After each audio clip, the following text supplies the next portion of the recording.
तो आज का ब्लॉगिंग स्टार्ट करते हैं कुछ नए डिश के साथ। तो आप लोगों को हमारे चैनल में स्वागत है आयुषी की दुनिया में। तो आप यहाँ पे देख सकते हैं बैटर वगैरह देख के आप सोच सकते हैं कि ये क्या चीज़ की बैटर है। तो ये बैटर है अरवा चावल और चने दाल की। पहले हमने अरवा चावल और जिसको कच्चा चावल बोलते हैं और चना की दाल को हमने इसे एक दिन के लिए भिगो के रखा, फिर उसको पीस करके मिक्सी में एक साथ फेंट लिया, उसमें थोड़े से नमक डाल दिए। तो ये मैं आलू मैश कर रही हूँ उसके साथ में बनाने के लिए, क्योंकि जो मैं बनाने जा रही हूँ उसके साथ में आलू चना की सब्जी बनाई जाती है, तो ये कुछ ज़्यादा ही अच्छा होता है। तो इसका नाम है छिलका रोटी। हमने यहाँ झारखंड में तो यही सुना है छिलका रोटी, बट इस तरीके से रोटी और पतली हो तो उसे रुमाली रोटी भी कहते हैं, बट अगर बिना ढके बनता है तो उसे हम बिहारी लैंग्वेज में घरौआ रोटी बोलते हैं। हम लोग तो वहाँ यही जानते थे घरौआ रोटी, लेकिन यहाँ आए हैं तो ये नया चीज़ सीखे हैं। तो उसके साथ यहाँ खाया जाता है आलू चना की सब्जी। ये बहुत फेमस है क्योंकि यहाँ पे इडली खाओ तो आलू चना की सब्जी, कुछ भी मार्केट में खा लो तो आलू चना की सब्ज़ी ज़रूर मिलती है। तो आलू चना की सब्ज़ी बनाना भी बहुत आसान होता है और हमने तो बिना लहसुन और प्याज का बना रखा है क्योंकि हमारे यहाँ छठ होता है, इस वजह से हमने ये लहसुन प्याज वगैरह बंद कर रखा है। तो यहाँ पे मैं तवा पे ये आलू से तेल को स्प्रेड कर रही हूँ, ऑयल को, क्योंकि कपड़े से करने से थोड़ा हाथ में लगता है, क्योंकि हमने वहाँ ज़्यादातर कपड़े से किया है, या तो उसका एक आता है ब्रश, लेकिन आलू से भी बहुत अच्छे से लग जाता है। ये हमारी सासू माँ ने ऐसे सिखाया है इस तरीके से करने के लिए। शुरू शुरू में मुझसे ये तो बन नहीं पाता था, बिल्कुल भी नहीं, चिपक जाता था, कभी टूट जाता था, कभी मोटा हो जाता था, और ऊपर से ऑयल वगैरह भी अच्छे से स्प्रेड नहीं हो पाता था।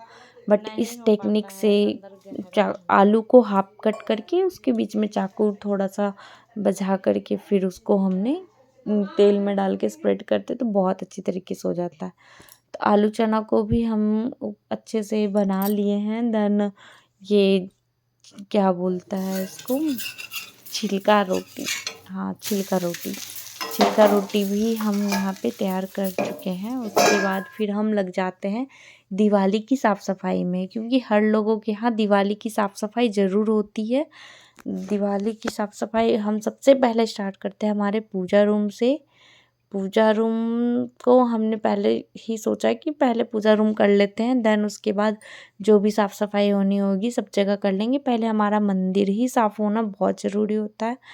तो मंदिर तो हमने नवरात्रि में किया था साफ़, बट फिर से कर रही हूँ पूरे मंदिर का सारा सामान बाहर निकाल करके। उस समय किए थे बट भगवान जी जहाँ थे वहाँ किए थे, पूरे दीवार को अच्छी तरीके से नहीं पोछा लगाए थे। लेकिन अब सोच रहे हैं कि सारा सामान एक एक करके निकाल देते, क्योंकि हर दिवाली में ये ज़रूर करते हैं, सारा सामान को बाहर करके उसके बाद उसमें सारा मंदिर का जो भी हो उसको अच्छे से धोना, फिर उसको सुखा देना, सब चीज़ करते थे। यहाँ पे मैं सिक्का दिखा रही हूँ जो कि इस बार राखी में किसी ने गिफ्ट दिया था। राखी राखी मतलब ऑनलाइन आया था, तो उसमें वो सिक्का आया था, बट सिल्वर का तो नहीं था, लेकिन लक्ष्मी जी के आगे रख दिए थे, इसलिए उसको दिखा रहे थे कि ये सिल्वर नहीं, बस ऐसे रख दिए हैं क्योंकि राखी में आया है तो कहाँ इधर उधर हो, तो लक्ष्मी जी के आगे ही रख देते हैं, क्योंकि धन दौलत की प्रतीक तो वही है, तो उन्हीं के पास ये अच्छे लगते हैं। तो सारा सामान निकालने के बाद हम फिर लग जाएंगे इसको अच्छे से इसका झाल वगैरह जो भी मकड़ा का जाली होता है पूरा लगा हुआ है, जिसको हम अपने लैंग्वेज में झोल भी बोलते हैं, क्योंकि मैं कितना भी शुद्ध बोल लूँ बीच बीच में थोड़ी थोड़ी बिहारी लैंग्वेज मेरे मुंह में आ ही जाते हैं, जो कि बिहारी का खास करके मगही लैंग्वेज वो तो अवश्य ही आ जाता है।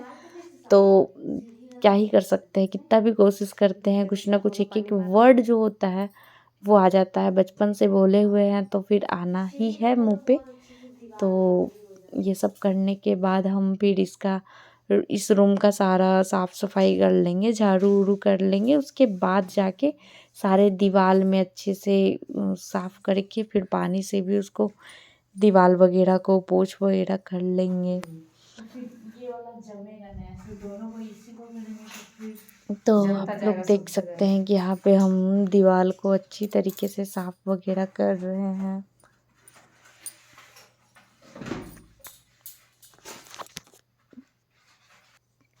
उसके बाद हम उसमें पानी से साफ़ कर लेते हैं, क्योंकि जो भी झाग वगैरह होगा वो तुरंत पानी से निकलते चला जाएगा।